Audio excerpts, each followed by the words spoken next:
It would have made more sense if they moved away from the sea, or moved to another part of the world. Hello? No, we're not going to do that. We're just going to build a wall around our house and hope to cross our fingers and hope that Morgana doesn't come after us. Bloody idiots.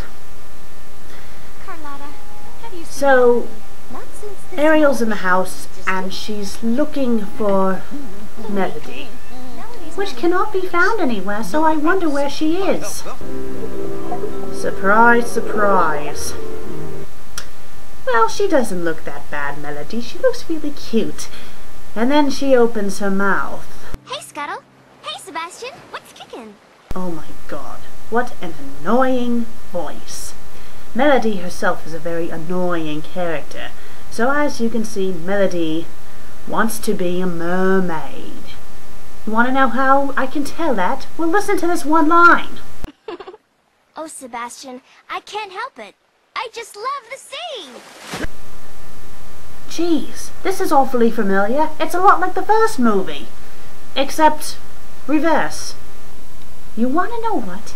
That's what the sequel is. It's a rehash of the first bloody movie. I mean, it's not completely the same, but it's still the same. Let's take a look at Morgana and see what she's talking about. I bet she wants to get revenge on Triton and Ariel. Let's take a look. I bet Ursula could have done it. What was that you said? Nothing. I'm just saying. Stop criticizing me! That's all my mother ever did was criticize me! It was always Ursula this, or Ursula that, or Morgana, why can't you be more like your sister, Ursula? Well, actually, I will admit, that's one of my favorite lines in the movie. The only redeeming thing about this movie, I would say, is Morgana. So Morgana's coming up with a plan, you know, to get to Melody and stuff, and to get revenge, blah de blah blah blah blah blah. Typical villain. And so Melody's having troubles at home.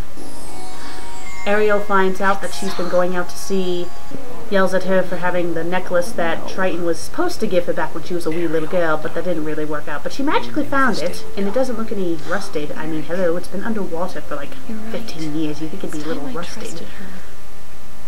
So Melody runs off and finds herself in the clutches of Morgana.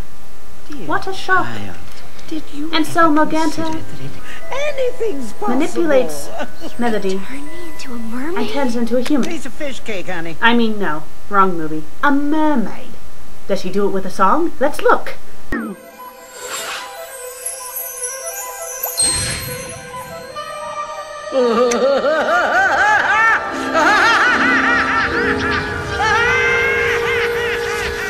There's no song. She's not going to sing an evil song. I mean, the first movie, they had a song. Probably one of the best villain songs ever made. Poor unfortunate souls in pain, in need. This one longing to be thin, and this one wants to get the girl, and do I help them? Yes, indeed. I mean, come on. That was sinister and evil, and all she does is laugh. This is pathetic. This is a ripoff. If they're going to rip off the first movie, they might as well have a villain song similar to it. The only thing that they did in the end that was good was having her laugh. At least she didn't take away her voice, which I kind of wish she had, because Melody's voice is so annoying. Hi, I'm Melody! So Melody swims around and stuff. In the meantime, Ariel wants to find her daughter, so she gets transformed back into a mermaid by her daddy. And she still calls him Daddy. Actually, this scene was actually quite epic. It was nice, you know, seeing Ariel become a mermaid. If only they focused more on her and less of her daughter. And so, Ariel gets to explore the ocean while her daughter is doing things for Morgana, not knowing that Morgana is trying to kill her. And then we get to see Flounder again. That is Flounder? That is Flounder? What did they do to you, Flounder? You were so cute and cuddly in the first movie, and now you're a big blimp! A blimp! He's a blimp! What were they thinking? Oh my god! Could this movie get any worse? I want to get over with this. Let's just get to the end. So, Morgana gets King Triton's Triton and she starts making them bow for her. And as you can see, Melody, she has her feet back and she manages to stop Morgana and they win the battle.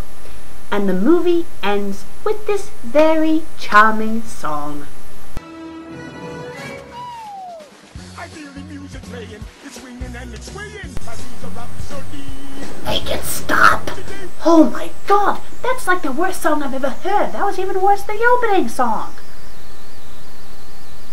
I don't even think the first movie had this many musical numbers in it. Oh my god, as a whole, this movie was awful. It was awful standing alone, it was awful as a sequel, it was awful, awful, awful. What were they thinking? They really did not need to make a sequel to A Little Mermaid. A Little Mermaid was fine the way it was. The original book did not have a sequel. Well, that was mainly because in the original book, Ariel died. But still. And the worst thing is, they made another one. It's not really a sequel, it's a prequel. The Little Mermaid, Ariel's Beginning. I have yet to watch that, but when I do, I will give you a proper review of it. I'm kind of afraid to. Whew. So, my clear verdict for The Little Mermaid 2, Return to the Sea, it goes down the bloody toilet.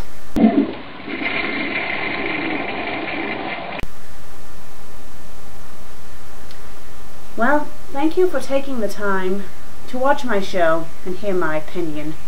May not be the most original series idea, but hey, as far as I know, I'm the first person who actually reviews sequels to movies, so that's something. And if you don't like this show, then just tune into the Fanfic Critic shows if you really like crazy American women who read fanfics and try to kill themselves with Sweeney Todd razor blades. I'm surprised she still has that. You know what? I'm going to take that away from her before she kills herself. Well, tune in next time. I'll be reviewing Dragonheart, A New Beginning.